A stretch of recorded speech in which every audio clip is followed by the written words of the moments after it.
Thoughts on a lineup, first of all, this evening?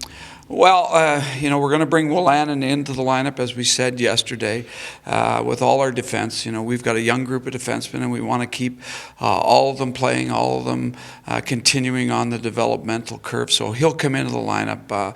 I still haven't decided which one of the defensemen is coming out, but I'll tell them before I'll tell you guys. And other than that, we won't have any other lineup changes, with the exception of Nielsen being our starting goaltender tonight. And you had said after the game yesterday that you like the combination of the Boston boys together, Brian Gibbons up with White and Tkachuk. You think that's going to stay intact? Well, I liked them in the third period. I thought Gibbons was one of our best forwards in the entire game. But there's lots of time for us to make that decision moving forward. We know with our team that we want to concentrate on things that are going to become the identity of our club.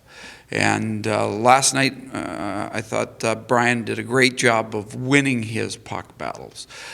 He had a heavy stick, and he was strong on the puck, and he stayed in the fight. And those are the attributes that we want all our players to have. So when we're in front of our net, we need all our defensemen to be much heavier with their sticks, to be more determined in those crucial areas.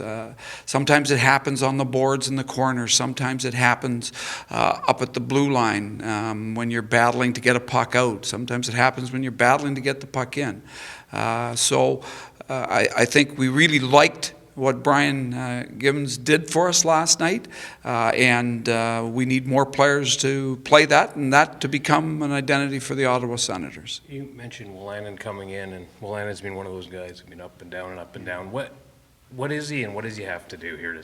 Well, all of these guys are still learning. They're still growing. Their best days are ahead of them, and what we want all of them to do is make sure they give us effort. I don't mind that guys are coming in and that they make mistakes of effort. It's the mistakes of sitting back that we want to try to eliminate, and we want our people to be forceful. So certainly Christian is one of those players that tries to initiate. He tries to get up on the play. He's got a really good offensive flair to the game. I have the luxury of having coached his father as well. And, I've told Christian, if you can get what your dad had, his dad was a great reader of the game.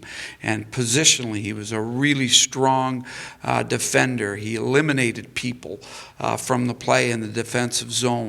And those are the things that we want for Christian to continue to keep growing his game with. He's had a marvelous season for us in Belleville. He's one of their best defensemen coming down the stretch, and he's been the guy that's going to get a chance to play up here for the rest of the season, and we're going to use him. We're going to use him a lot. Like I said, there's going to be probably 5 guys that'll be in and out of the lineup for us on the D. It's not the ideal situation, but again, I've always said I'm a 6 and 12 guy. I know John Cooper used 7 and 11 a lot this year, and Guy had his moments where he liked it as well.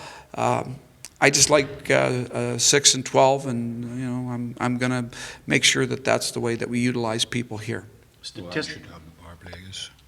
Pardon me? Should have the power play. Yeah, well, he is a power play guy. I mean, that's the added dimension that he gives that some of our other guys don't have. I mean, Shabbat is a premier power play guy. Wolanin is going to be a very good power play guy this year in the future, and he's already showing that he has the ability to handle it at the NHL level. The young player that we just got, Brandstrom, is a really good offensive power play deception type player that will run an NHL power play as well. And Max Lajoie has shown a real good ability to have offensive dimension. So the organization is really blessed with a lot of good offensive defensemen, and especially if you look at it, offensive left shot defensemen. So, we need them all to keep growing. We need them all to keep developing. And with that in mind, we're going to give everybody that opportunity to keep growing. We're not able to play 7 every night.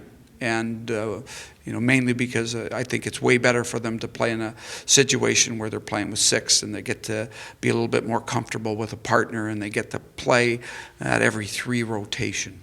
Your thoughts on, and I say a guy like Duclair, for whatever reasons, bounced around, and is this a perfect scenario for him? Well, it's a great opportunity. It's a great opportunity for all our players. You look at the core pieces that organizations look for. Every winning team has a core group of guys. I look back in my past. I look at the core pieces on the team that won the Cup in Colorado. It was Joe Sakic and Peter Forsberg. What a 1-2 punch. On the wings we had outstanding power forward that could score in Claude Lemieux. We had a great scoring, skilled, dynamic winger in Valerie Kaminsky. And then on the defense we had the offensive defenseman that ran the power play, Ozelinch. We had the defensive defenseman that could shut people down in Adam Foote. And our team, although it's in a young stage, has a lot of those pieces right now. Like we just talked about the defensemen, which guys are going to be the offensive defensemen. Obviously, we've got one of the premier guys right now in Thomas, and I thought, again, he showed for about 55 minutes of last night's game a lot of what we've become accustomed to seeing play. So let's hope he carries that through here tonight, and I know he wants to do that. Defensively, you've got a lot to choose from here. We can get Cody to play a little bit more of a robust game. He's got a chance to be a real cornerstone piece. Jaros has got a chance to continue to grow in that position. Who knows? It might be Bernard Docker, the way that he plays, that's going to be a good player down the road. And up front, I really believe that White is going to be a cornerstone piece, as is Tkachuk. They both had tough nights last night, and I thought the one thing that they did was really positive is they bounced back and they were resilient in the game. Chucky had 7 shots on net. He took the puck to the net. And young players are going to make mistakes, but at the same time, you want to see them be able to rebound too. And I thought both Whitey and Chucky did that last night.